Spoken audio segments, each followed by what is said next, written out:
Okay, hi everyone. I'm going to be saying a little bit about Rosh Chodesh, which is tonight. We thank you, Uri, for arranging this. Rosh Chodesh doesn't have that many mitzvahs, certainly not ones that are so relevant to us now. The main mitzvahs of Rosh Chodesh are the korbanos that are brought when there's a Beis HaMikdash. There is also associated with that is also a mitzvah to Kiyas Shofar. They used to do in the Beis HaMikdash at the same time with the korbanos. Minat Torah, that's basically it. But Rosh Chodesh is used also to calculate other Yom Tovim and the various dates of the year. What we do Bizman Hazeh is we daven Musaf on Rosh Chodesh and we say Hallel. So why is it that we celebrate Rosh Chodesh? What's going on? Why are there special korbanos on Rosh Chodesh? It's not something today that we find in the non-Jewish world that I'm aware of, celebrating a new month. So the Gemara says that the korban we bring on Rosh Chodesh is a kilo kapara on HaKadosh Baruch Hu for Hashem, that He made the moon small. I'm not going to be saying a lot about that. We come back to it a bit later. The Rambam in Nevuchim mentions that the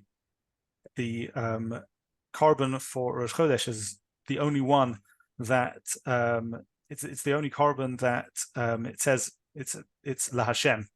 It's only the chatos La Hashem. It's the only time that you find that. You don't find that with the other korbanos.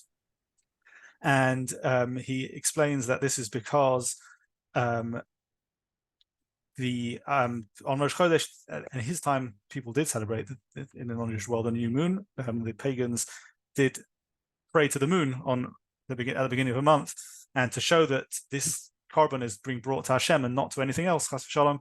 That's why it says chatos La Hashem. That's why it has to stress that on Rosh Chodesh. He doesn't mention the Gemara. And he doesn't mention perhaps another reason which I'll get to. It is perhaps slightly puzzling that just for that we also say Hallel, and it's a day that's considered somewhat happy. We don't say Tachnun, and perhaps we want to explain a little bit why that might be.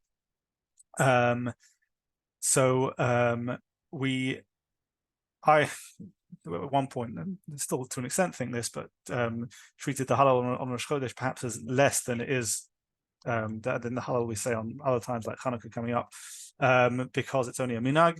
The Gemara mentions it as being a minhag that existed already then. It's an old minhag, but it wasn't something that was made as a takana, as an institution of Chazal. We can go according to with the Rambam here. So the Rambam, the way the Rambam differentiates between what's a minhag and what's a takana, there's the halachic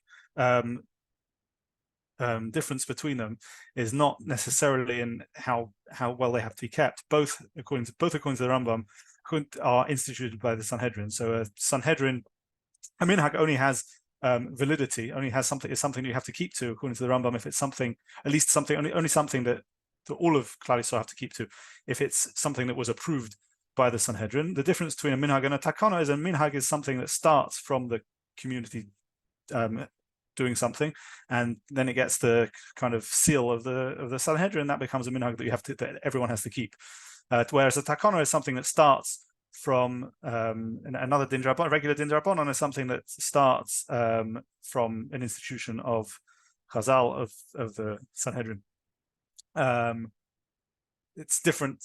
If local minhagim are slightly different, and that's won't get into.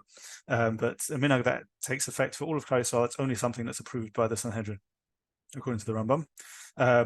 So there's not much difference, and in terms of keeping it, they have the same strength. The same issur to not listen to the Sanhedrin applies to both a minhag and to a takana.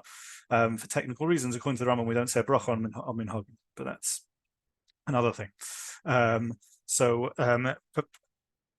Perhaps I want to just say quickly, I know we're already up to the 5 minutes, just the reason I wanted to suggest why perhaps we celebrate Rosh Chodesh is in recognition of the fact that small things are so important. We're having Kislev this year is going to be 29 days, which is unusual. And all of that is only there because the reason why we're having 29 days is to avoid Yom Kippur next year falling on Sunday. If it were to be 30 days as it is most years, then you would have Yom Kippur falling on a Sunday. We can't have that, so we make it 29 days. And we see that Rosh Chodesh is something that's kind of a small part of our calendar, but it's still something that has that importance, and every little thing has its part to play.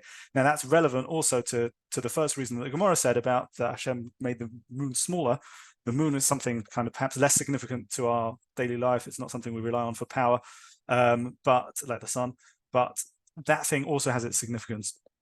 And according to, as using another Rambam, the Rambam position is that we should not think, the Rambam says, that the whole universe was created only for man. This is a common position within other Rishonim, but the Rambam rejects that and says, no, we're actually quite a small part of the creation. There are higher bodies, which according to him, it also includes the stars, which perhaps have higher significance than we do. But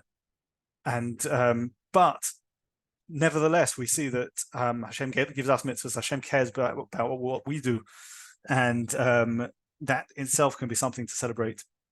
That even perhaps the smaller parts of the creation, such as ourselves, are arranged in such an exact way that are important and have significance. Okay, good Chodesh, everyone. Good Chodesh, everybody, and see you same place, same time tomorrow night. All the best.